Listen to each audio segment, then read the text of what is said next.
So would a Pokemon 151 reprint ruin the set entirely? And this kind of video has come about because, I did make a video talking about a Pokemon 151 reprint, and personally, I'm in the camp that I think it needs one. Even though I've personally invested in Pokemon 151 and I've always spoken about how great of a set it is, I still think a reprint is necessary given the fact of how much demand there is for the set. And I think just calling it quits right now when the set is barely a year old is a little bit premature. I think one reprint would be valid for a set of this much demand, though of course that is my opinion. Though a big question that comes about is, will the reprint ruin the set? There's a lot of speculation and a lot of people talk about reprints in general, and it can be seen as a bit of a dirty word within the hobby because there is a little bit, there's always this huge dichotomy between the collectors and the investors of the side, and the investors like the one reprint and that's how it is and that's how it goes, and then you got the collectors and they kind of like to collect the cards and they want to have affordable cards which they can get at a fair price point. And I am sitting in between the middle. One side, I believe that everyone should have access to product 100%.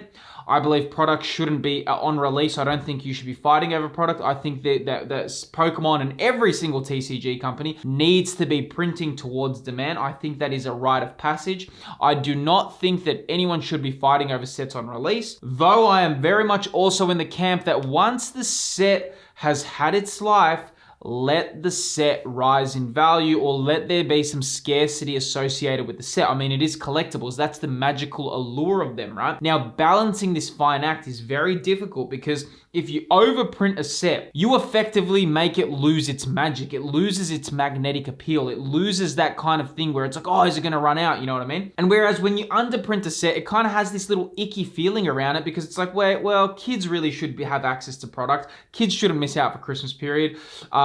Collectors shouldn't miss out just because there's so much demand. Scalpers and stuff shouldn't be able to take advantage of this. It becomes an unfair playing territory. Though regarding Pokemon 151 and whether or not a reprint would ruin the set, I'm about to go into that within this video. Though I just want to say, guys, if this is your first time tuning in, please feel free to subscribe and just welcome to the channel. I'd love to have you on board.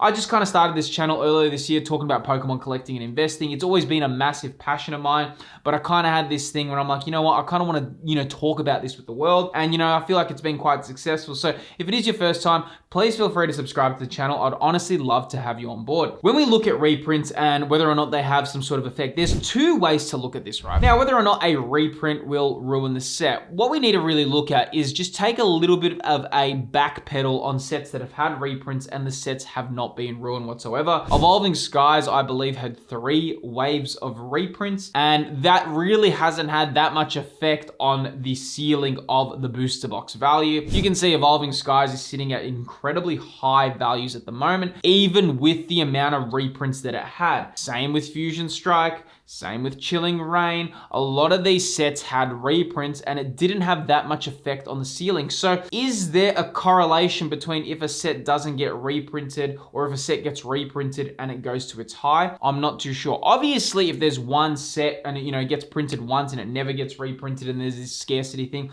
sure, it will climb in value. But really, if there is demand to begin with, it's hard to wipe that away, man. Like it's very hard to just wipe it out. Now, what's interesting is, and I want to just take you through a little bit of a history with Lost Origin, right? So Lost Origin last year was getting quite in demand. The set released late 2022, and by mid 2023, it was already looking like stock was running dry, and a lot of people were literally begging for a reprint. Though I can't go on TCG Player all the way that back, but I'm right here on TCG Player, and you can see Lost Origin here after the reprint happened. It happened in, I think it was June last year. Even in September, it was sitting at 130, 135, 129, 129, and it was sitting like that pretty much for most of the year. And then, of course, it started rising this year, which was about nearly 7 to 8 months after the reprint, it started beginning to rise. So you can see what will usually happen, whether or not Pokemon 151 would be damaged because of a reprint. It's very unlikely, because what would happen, and you can see it with Japanese 151 now as well, there would be this thing where everyone goes, oh, it's reprinted, it's useless, we don't need it, oh my god, stock is available, oh, it's so abundant, we don't need it. It gets flooded into the market, people kind of be like, ugh, I don't want to touch it, I can get it whenever I want. And then slowly, because people are not acting on it, people are not taking decisive action, it slowly begins rising. Now, here's the thing, if you buy at the top, so if you bought Pokemon 151 right now, okay, you are actually buying it at the top of its market point right now. It's pretty much the highest point you can buy it.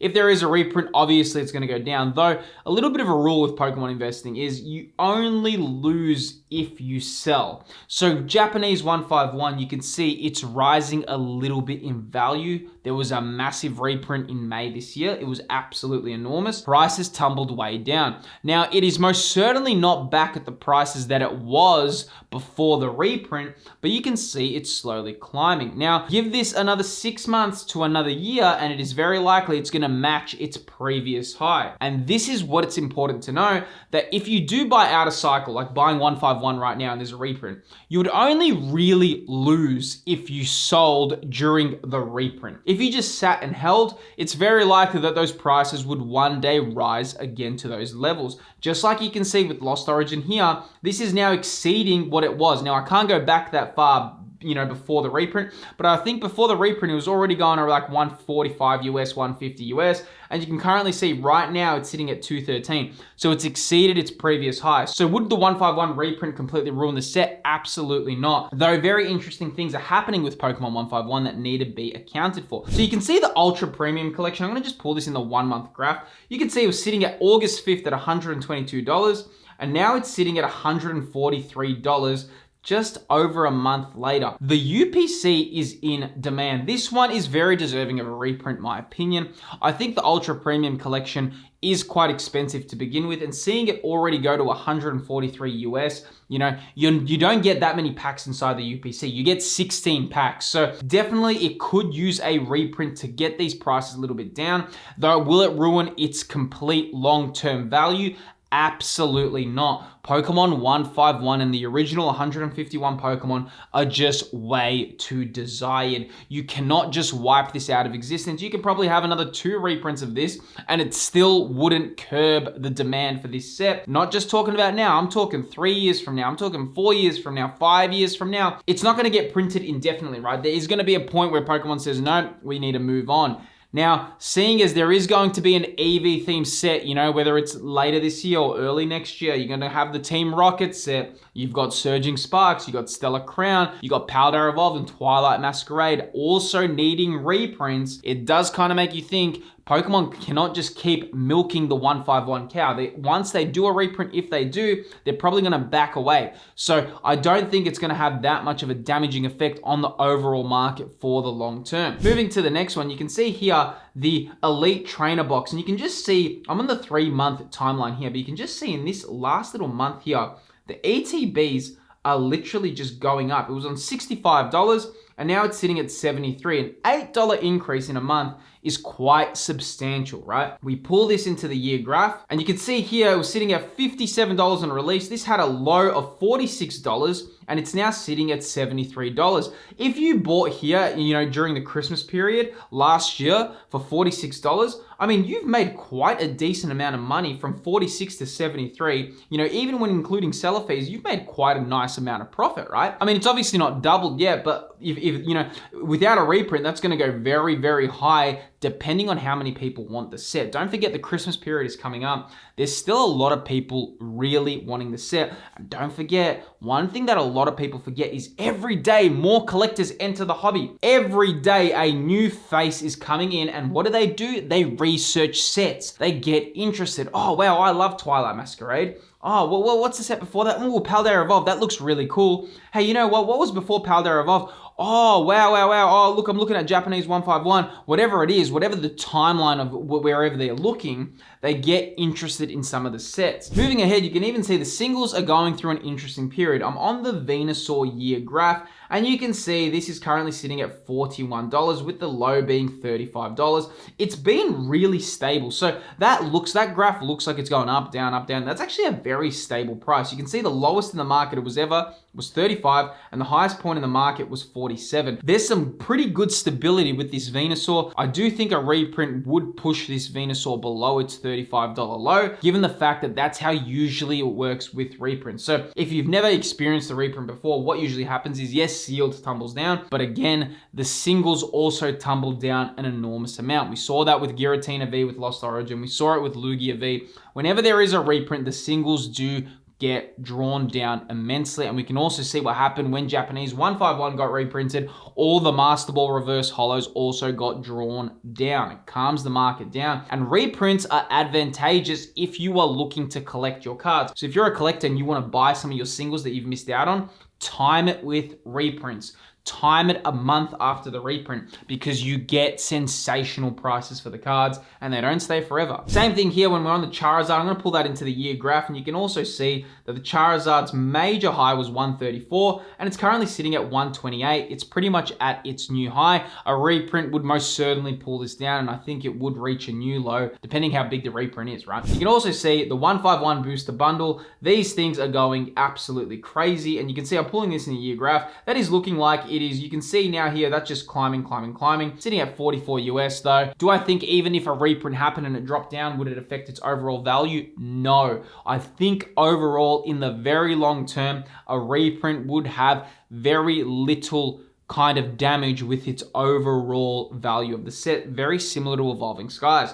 Well, no one's really saying, oh, Evolving Skies had too many reprints and now the price has gone staying low. No, when the set's in demand, it's in demand. It's just as simple as that. And of course, you can also see the Zapdos from Pokemon 151. Same thing, its lowest point in the market was $31. Its highest ever point in the market was $43 and it's currently sitting at $40. Again, these 151 singles are interesting with the stability that they have. It's really good to see this market stability. Though again, reprints would draw it down. Though I do not think that you have to worry too much if a reprint happens if you've invested in this set, because a lot of people that have invested in this set already bought it when it was below retail price. The people buying it now are the people FOMOing. If that was you, you got to just get a little bit more skilled in this game. Right now, you are buying out of cycle. It happens. Though there is a lot of ways on how to invest in Pokemon properly, and I explain that within this video on screen right here. Within this video, I uncover the ways to invest and time your markets properly. Timing is a very big thing in Pokemon investing, and learning how to time your purchases properly is pretty much one of the main keys to being successful in this game. If you want to watch that video, click that video on screen and I'll see you there.